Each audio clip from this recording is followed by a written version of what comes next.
Sheesh. Oh, yeah, we start off with this. Welcome, guys. Welcome, guys. Back with another awesome episode. We got to think of the name for our new it's podcast. coming. It's brewing. It's brewing, but we got some good content coming up. Got some good questions from our followers and our engagers, so I appreciate that. And Lou, you want to tell them the first question we have of the day? Yeah, so I got 5 questions. So if you guys ever have any curiosities from our first post, so this is our second post. By the time you see this, we will have a name too. We have 5 questions today, but if you ever want to ask a question, you can ask on YouTube. You can ask on our Instagrams, all right? And then also a little side note, we're both trainers as well. So if you ever want any questions about like performance stuff, anything sports related, flag football, just contact either of us and we'll get you in the right direction. All right, guys? So the first question we got today is, do you call a defense by formation or do you have a certain set of rules? Which I thought was a good question to kind of give a brief overview to like a younger player, someone that's just starting out at safety. Yeah. And I'll chime in on it if you don't mind. Yeah. This is a common question I get, right? Because it's like, hey, what defenses do you call? When do you call it? Or is it preset already? Like, right. No, for me, the way that I always thought about it, and I always wait till almost the last second because I like to see the formation. So the answer to that, in my perspective, is I try to hold off as much as I can and at least wait until the team's lined up. Obviously, there's a basic formation that if they go no huddle that we go into. But if they allow you a little bit of brief time, 3 seconds at least, something like that, 3-4 seconds to kind of just gauge what their formation is, then you could kind of anticipate the play that's coming. So that's this is a game of anticipation, right? So if I see somebody lined up with a regular formation, maybe a twins to the left or right, so then if I see that formation, then I could kind of go through my Rolodex of plays that I've studied, that I've experienced, or what possibility there could be, right? Because this is all a game of anticipation. So maybe I'll be anticipating a certain play on the first down, second down, or third down, depending on the down and distance. And that kind of gauge it off of that. Yeah, that makes sense a little bit? No, 100%. Yeah. So how about you? You know, just right here, just while Manny was talking, this is 3 different formations we can see in 5-on-5. You know what I'm saying? This is without throwing in anything that has to do with throwbacks, because that wrinkle we'll get into some other time, right? So the splits can kind of tell you where you can predict routes will go, right? And like Manny said, the down and distance, right? So you're not going to call the same defense on first down versus second and short, right? Like let's say you're right behind the first down like this. This is the first down. You wouldn't call the same thing when the offense is here right behind the first down on second and short, which you should probably be protecting the deep ball, versus if it's first down, everyone has equal splits and you're anticipating maybe a hitch, an in, a dart, something to get the sticks moving because there's 4 downs. Also, the format you're playing in too, 3 downs, 4 downs, all that stuff kind of comes into play. You know what I mean? Like not just the formation, but and also too, if you're familiar with them, the personnel. Like if you have a burner, like let's say you have a 3-by-1, right? So let's say you have 3 people here, and you have 1 guy here. You know, like that's like their guy. Mm-hmm. Maybe you'll play in a zone and not be in a man. Or if you're comfortable with your corner being locked up here, maybe you just go man. You know, right. So I don't know if that's how you played it as well. Yeah. Oh, specifically for this one, yeah, absolutely. Again, it's depending if they got their burner here. But if I have a lockdown corner that I feel comfortable with, maybe I'll just lock them out and then I'll run like a 4-man type of defense with this here. Exactly. So yeah, it's. Again, the question was, do you depend on the rules or is it by formation? It's both. Yeah, right? It's both. Yeah. And then you kind of have a set, standard base fundamental defense that you always start with, and then you just adjust. And one thing here that I'll give you a little tip for this is like if you're the one that's making the adjustment a lot of times, then you're probably not doing good. You're wanting the offense to adapt to you most of the time. So if you're like having to like adjust, you're probably not doing a good job, right? Because they're like, oh man, I got to keep adjusting. Right. But if you have a fundamental and then you're ahead of them and they're adjusting to you, you're probably in control of the game. So that's kind of something that I always try to stay ahead of that. Like I want them to adapt to me. Once I'm starting to adapt, then I know I'm kind of like probably falling behind and I might have to make an adjustment quickly. That's a good tip. Anyway, but yeah. Do we have a paper or something? Yep. Sure. Yeah, that should work good. So just a general, let's say you're a coach just starting out and you're like, all right, you guys talked about formation a little bit. So I guess if we were to set this out like in bullet points, we would go off of, we talked about formation a little bit, right? Formation, the time on the clock, that's a good one. Down and distance. We talked about personnel a little bit. Personnel. Sometimes let's say like, because in travel ball, this happens with Tronky sometimes, my quarterback, and your former quarterback, right? If we have new players, I would play less offense because he wants to get a feel for and get some timing down. So there's pool play and everyone makes playoffs. Sometimes the game itself, you know, if everyone makes playoffs, you can use your pool play games. Me as a safety, you as a safety, I can experiment like, all right, is this guy better man? Is this corner better at zone? Yeah. And I might do something that I wouldn't do in the playoffs. Right. So the game, like the importance of the game, also you don't want to gamble during playoffs in the championship game. You're like, if something got you to the championship game, keep doing what you've been doing, you know? So personnel, the game itself, down and distance, time, the formation, that's like a general guideline, right? So, yeah. So what? Good fundamentals on that. And that's a good tip, by the way, that you just said. One of the things that I used to do with Rick, and one of the things that he kind of instilled in my mind, a lot of times we would, during our league games, like if we knew Nationals were coming, right? We're like, okay, this is in a month or two. We were practicing 2-point plays all the time. Like every score is like, hey, these next few weeks, every time we score, we're going for 2 because we're practicing a certain play, or we were practicing a certain down and distance that we knew we might run into. Exactly. Third and long, second and long. And there were so many plays that came out of those situations. That was our practice, is doing the leagues or doing the regular season instead of the playoffs, right, in the tournament. So yeah, it's good. That's a good, perfect idea to go off with. Awesome. All right, so moving on to question number 2. How to cover. So this question was actually in Spanish, but I talked to him, and our lingo was a little different, but we got to the bottom of it. So he pretty much asked, if there is an out and a bomb to the same side, how can you cover that without giving up the middle? Okay. So I gave him 2 answers, but I would like to break it down. So do we go off of like a standard formation like this, like a twins, or do we go wide? I think probably something like this. Yeah, something standard. Okay. So that's what I was thinking. I was like, same here. So I was thinking something like this. And now what he meant by leaving the middle, what does he mean? Like, so I spoke to him, and I gave him 2 answers, right? So he said he wanted to, in case of the 2 routes, and I go, well, that depends a lot on the routes, right? So I explained to him, if it's just a high-low concept, it's very easy for the safety just to go over. Yeah. The middle linebacker to stay home. So it's 3 across, 3 by 1. Like we went over in our first post. If you guys, by the way, a little side note, if this is your first time watching us, we have a previous post on when we go over how to call 2-2, 3-1, 2-1. So if you're a little curious as to how to call a defense, check that out. Yeah, make sure you like and share. And then I told him, but if now there's a second deep route, then that puts the safety in a bind. That's what I was thinking. It's probably that. And I'm thinking it's probably either this is happening too, right? And he's like, yep. Right, but then this is, again, when you got to make the adjustment. Maybe he's getting this kind of thing. Right. A double one. Then he's like, how do I? But I also thought about this, and maybe this is probably I think this is probably the one that he's getting stuck on, right? So then it's like you just have to adjust maybe the 2 deep concept, like a box will work perfectly for that, right? Because you have the sitting.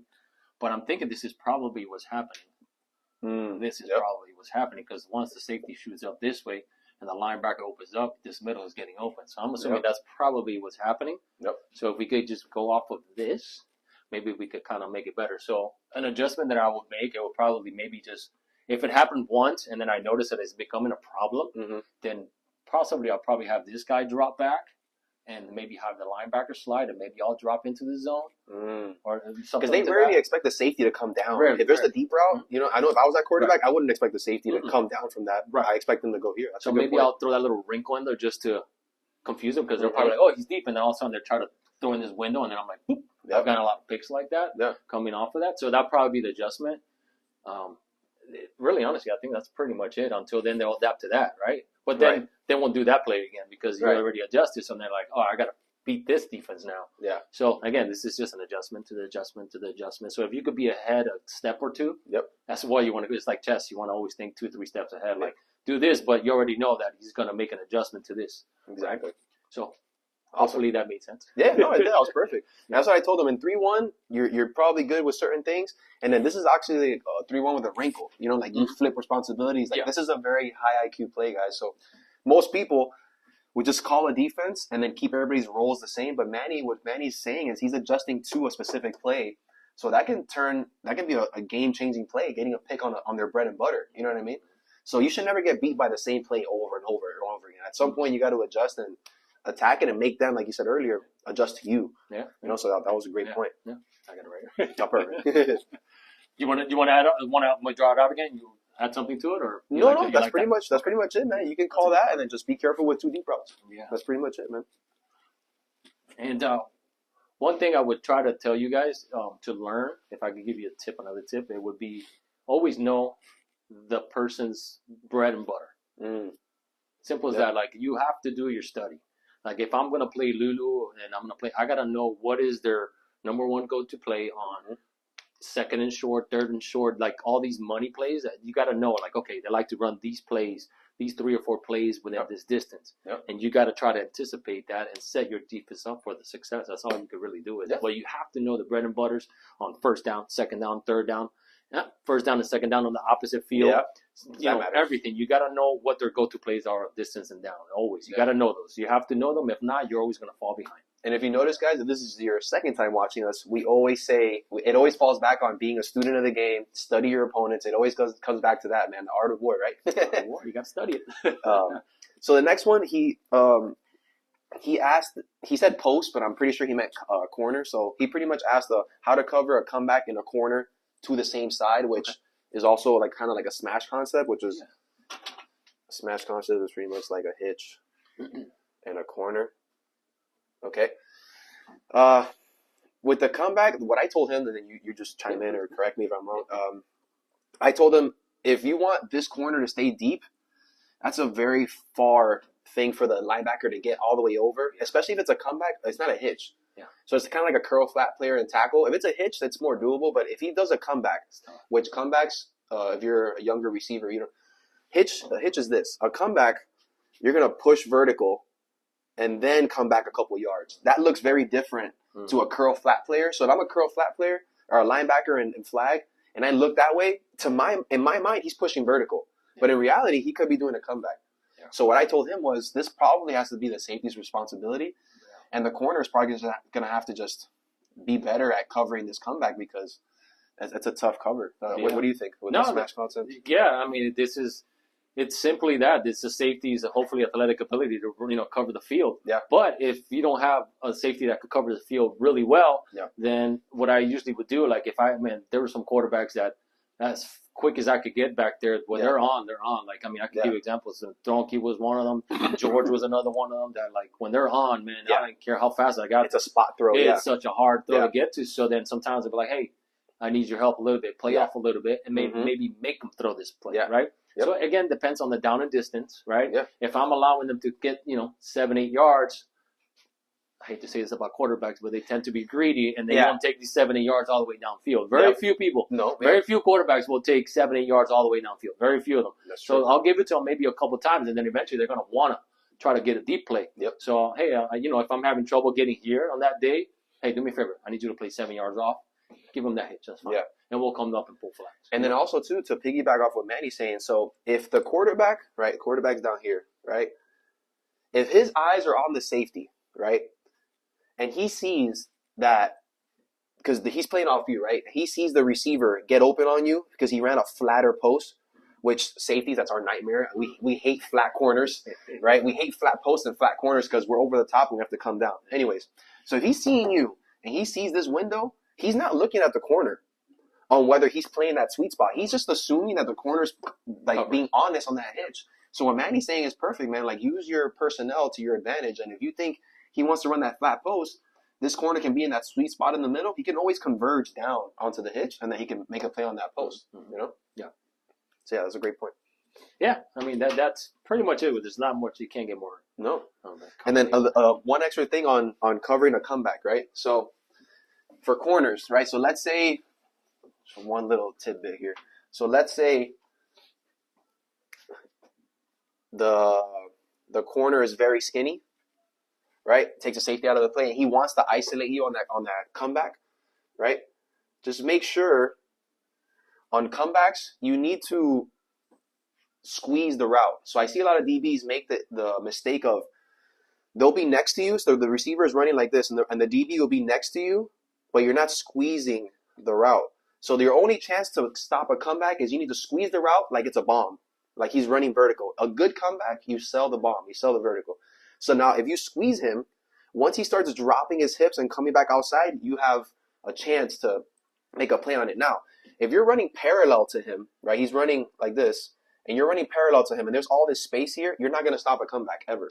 So just make sure on comebacks, if you're isolated here, squeeze the comeback. Okay. Awesome, brother. That was good. That was Very a good, good my friend. How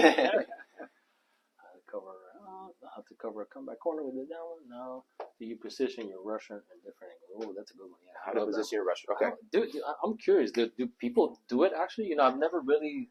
I do it sometimes. I do it like crazy. Yeah, I do it sometimes, but I probably should do it more sometimes. Yeah. You know what I mean? If there's a certain play they like to run or like to go to, I should do a little more. But yeah, that was a good question by Timmy, man. Yeah, that was I do. And yes, I do. I mean, I personally do. I love it. I use my rusher like another player completely. I know some people just get in there and they get locked in. They just want to rush. Mm-hmm. But there's a lot of times that, again, maybe I won't rush them just to throw a wrinkle in there like we talked about last time. Mm-hmm.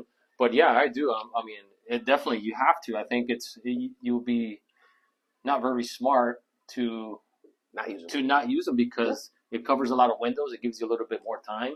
Yeah. And this is, the higher levels you go, the windows become just and some teams have tall rushers too. Oh my goodness, yeah. Especially if I had a tall rusher, Smurf was a great one. So that was another one that he would. I mean, just his body alone, he's covering 7 feet all the way around him. So he took up a lot of angles. Yeah. So absolutely use them. And depending on the formations, right? Usually I like to rush them from the twin side because, maybe this guy takes up a little bit of that window on the backside or something. So I always like to rush my rusher from the twin side or wherever the overload is, just to cover certain windows and pockets. Mm-hmm. But again, it depends. Like if I notice that then they have their great receiver here, maybe I'll have them, and I've noticed that they're trying to isolate you. Maybe I'll tell them, hey, this time just rush from here, help them out, so then this DB could play a little bit more off and not be so worried about the slant coming in, and then he could play a little bit more off, right? He could not worried about the deep ball so much.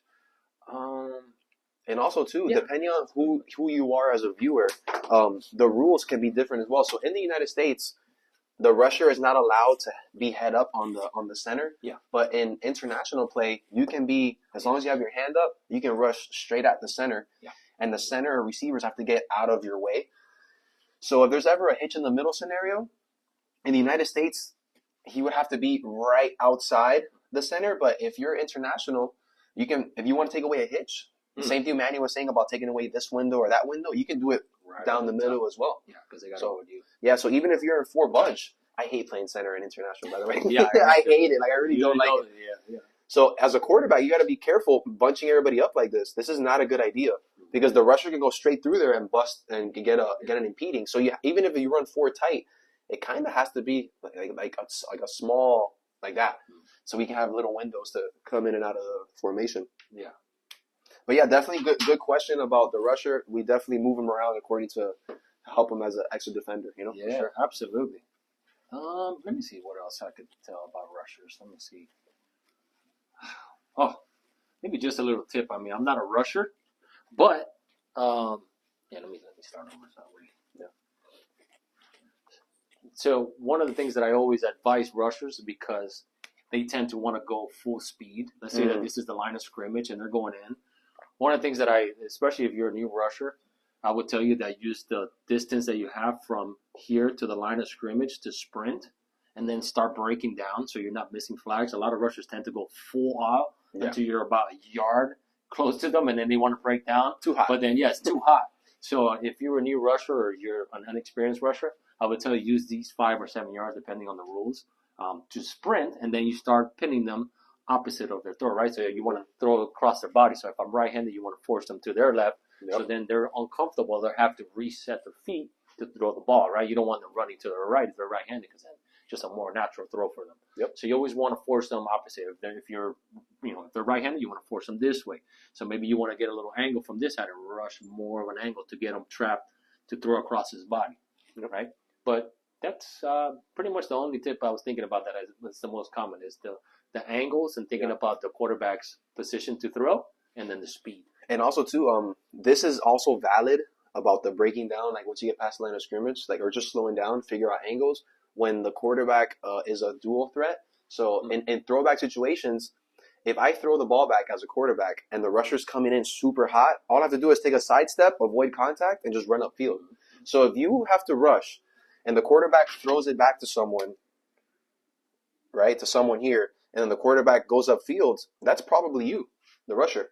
So just be careful with coming in too hot for that as well. Not just pulling flags, but covering throwbacks. Yeah. That's once they peel off. Yeah. Now a good rusher will make your team. A bad rusher will kill your team, man. Yeah, rushers are. It's a thankless job. It's like a kicker almost. Oh my goodness. It's God. Let me say this because this is probably the most important thing. Please, for all you guys that are starting to play or have been playing for a while, the rushers probably top 3 positions in the game, if not top 2. Yeah. Most people think that is like the most unimportant one because they don't touch the ball or they're a lot of young players involved in that. Yeah. And it's such a big error. Yeah. The thing that made our team, or even our U.S. team, is because we have great rushers. Yeah. And you want to have a great rusher because it's just a matter of seconds of how long you're covering. Mm-hmm. If you have somebody, usually it happens when they start playing, they're like, oh, hey, just go rush. Just go, yeah. And then you got 20 seconds of cover. You don't want that. You want to have a really good rusher. So you want to have a good player that usually is quick and can pull flags. Those are the best ones. Obviously, if you have a tall guy and he enjoys rushing, that's even better because he can cover a lot more room. But those are rare to find. Rare. But that'll be my tip is rusher is just as important as a quarterback, safety, position. Those are top 3 in my opinion. Yeah, keep them happy, guys. Yes, love them because that's a sprint every down. Jeez, that's hard. All right, Lulu, what we got here? Oh, I like this question. Yeah, this is a great question. Whoever submitted that great question because this is obviously the best. So the best way to defend in the red zone. So this is just the end zone, guys, just to show front cone, back cone, because that dictates a lot. And let's say this is the 5-yard line. Let's just say, and then let's say this is the 2-point conversion, just so we can go over like distances and stuff. Yeah. So I'll start Lou if you don't mind. Yeah. So when it comes to red zone, for me, it depends also, again, it does matter the rules, what league you're playing or what tournament you're playing, because sometimes the end zones tend to be bigger or smaller. That's a key one for us because there was always one that was like, okay, it was only a 7-yard end zone, but then we will go to another tournament, it was a 10-yard end zone. Yep. So it can be it depends. One. Yeah, it depends on zones, right? So zones are really good for shorter field, right? Because you're not covering as much, you can pass things on, the windows are much smaller. So let's just go with the standard 7-yard end zone to start. Red zones, again, depending on the down and distance, that always matter. The closer you are for me, the windows get a little tight. Depending on the formation, my standard one, if I were just to say basic, not drawing information, it would be either 4 across, right? If we're playing a 5-man, it would be 4 across with the rusher. So I would have my guys cover. Let's say, for example, we're actually in the 5-yard, within the 5 yards. I will have something like this, right? So that would be kind of just my standard. But now if they get, they're starting to isolate or something while I'm anticipating a quick throw, I'm anticipating something really fast, I'll probably go man-to-man and, hey, let's cover it up, follow all the way across. Yeah. Or if I'm anticipating, even if we're in man, sometimes I'll anticipate like a quick dart and a back and across. And if I think that this is very difficult for my guy, I'll be like, hey, let's switch right off the bat. And be awake, we can still change. Yeah, and like Manny said, you need to have a different mindset for a combo routes like this in 7 versus 10 yards. You know what I'm saying? Because in 7-yard end zone, this might be doable for the corner. But in a 10-yard end zone, that's back here. That's tough. Like, it's really tough to – I hate being in the red zone in international play because it's yeah, man, I'm so worried about the back home. You know what I'm saying? So it becomes another wrinkle. Yeah, no, definitely. And then some teams know, for example, like most recently in the Miami tournament, Beaky and Nico, they know that I like to get this. So what they ran a fake around the back, and then he pivoted back to the corner. Yeah. So you can't always run the same defenses. So you have to make sure, like the offensive players are going to adjust to you. So they know once we passed it off, he went like this and he pivoted like a China and went right back, which is a good route concept for offensive players. If you know that they're passing this off, and then if you know that the corner's chasing, just let him just haul ass across the field, right? And he can probably beat him across the field. Yeah. So it's tough, man. Now, if we're talking more of this area of the red zone, right, maybe the first 10, 12 yards, we're on the second half of the field. It really all depends on the formation, right? It all depends on the formation, how much time left on the clock. But I like to run a lot of zone here until we get a little bit more closer to here, and then I know they're probably trying to do something quick.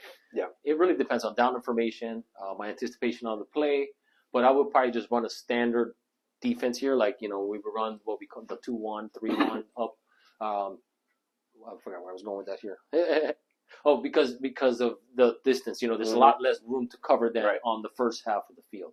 So on this side, there's a lot less to cover. So on this side, I probably just have my zone set up, and again, I'll adapt to what I'm anticipating. Yeah. But my standard ones for when we're really close to like the end zone, it'll probably be a 4 cross or a man defense. All right. So let's say I'll shoot a question at you, Manny. So let's say they are in. I guess it's a 2-part question. So let's say the offense is in 4 tight. Okay. Would your play calling change in 4 tight from the 1-point conversion versus 2-point conversion? If my defense will come. Yeah. No. Honestly, from 5, I definitely would run a 4 cross. Because if there's any crosses coming out, I don't want my guys getting bumped in. Stay at home and let the play develop. Yeah. From here, I'd probably keep it the same. Again, depends on the personnel and things like that. If I'm anticipating something, maybe they'll do an overload and try to isolate somebody that way or something. Then maybe, but I would still keep it the same. Yeah, I would keep it the same 4 cross. Let them come to me. How about you? Yeah, because something that I see often in 4 tight, or maybe not even 4 tight, but like overload to that side, like a few receivers here and like the last receivers here, which is almost the same as 4 tight. Be aware of flooding to a side, right? So if they flood to a side, so let's say, something, or whatever, just something, or this guy here. He hitches, and then this guy, corner this way or whatever, what I'm saying, or a big China. When you flood a side, usually the high-low takes care of itself, right? But then there's always an extra person that needs to come over this way. So just make sure if you're a safety or a defensive coach, let the backside players know, don't cover grass. And if they send, it's a numbers game. If you send 3 to one side, one of these guys has to get over. And especially in a 10-yard end zone, right? These double corners or scissors, stuff like that. They have so much room back here. This extra 3 yards, that 3 yards might seem insignificant, but it helps a lot. Yeah, it does, man. Big time. And, I just thought about this, Lou, as you were drawing that up here.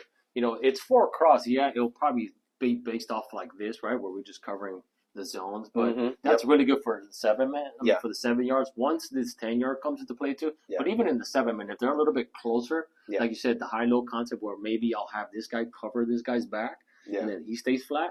But then once the offense notices that you're doing that, they'll develop a play for that. So maybe I'll have you go back, and I'll cover your front too. Right. And it depends. It all depends. But you want, you don't, like you said, you don't want somebody just to sit here. Now this guy's covering 2 people on one side, or we have 3 guys and then it's just 2 guys covering, right? They're overloaded. You got to be able to understand and see the flow of the play, and then you kind of go to cover 2, right? So, yeah, that's a great concept. So for example, like what Manny was saying, just to piggyback what he was saying. So let's say they know that the corner likes to chase. So they'll run a play called guarantee, right? So the slot is right here. Receiver's right here. So let's say they run guarantee. If they know the corner's chasing, the corner will see this and go. And then this person, if he runs the route correctly, will like almost fake the around the back and then come back to here. And that play, it's called guarantee for a reason. It works very well because if this person chases, now that whole window is open. So it's just like Manny said, you have to kind of play to your opponent. You know what I mean? Yeah. That little wrinkle onto what you were talking about, the backside player, right? So as Lulu was saying, right, let's pretend that this defense, the guy, this corner goes and covers. So now this guy goes to cover his back, and that's when they open up the window here, right? But now, right, as this play develops, we know the third guy, that's what this guy has to understand. The play, because this backside is going to open up too, right? Once this guy comes up, now you got a bigger window here. So once they see you adapting to the adapting, it's boom, boom. You got to be able to cover. This was one that we were after a while. We would do this, and people are like, okay, all right, hey, sit there. I got you. Cool. Let's go to the backside. So it's adapted. So it's, again, just if you're on this backside on the 4 cross, you got to be able to understand, hey, they need some help over there. So let me understand what play is happening here. 100%, man. Good. That was good.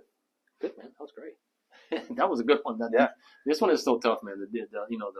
The red zones, it's tough, man. Because since the distance is smaller, if you don't make a decision like right now, there's usually some little window open. You know what I mean? So you got to decide as quickly as possible. Now, guys, if I could tell you something that I always tell my guys, and again, this is not a free pass to mess up, but if I tell them, like, hey, if you're going to mess up quick. because then I'll adapt off of your mistake, right? No, yes. Like, don't sit in between and be unsure. If you're gonna make a decision, even if it's bad, make it. Right. Like, even if you're like, I'm gonna go, I'm like, oh, okay, well, he messed up, now I'm over here. Yeah. Don't ever get stuck in between. Mm-hmm. Oh, I don't know where to go. Don't cover grass, right? Yeah. Like, go pick one. Right. So then your other guy could go and get it. So and to piggyback off that, don't choose something and then go to the other thing, because then we look crazy at safety. You know what I mean? So don't go to one route, and then people do that to me sometimes. You know, because they're indecisive. Yeah. Just go. Just be wrong going 100 miles per hour to that. You know? Commit 100%. Now it's not a free pass to go and get all the time. Right. It's like if you make a mistake, you're like, I don't know where to go. At least pick one, and then we'll adapt to you. But don't mess up all the time. Yeah, 100%. You'll get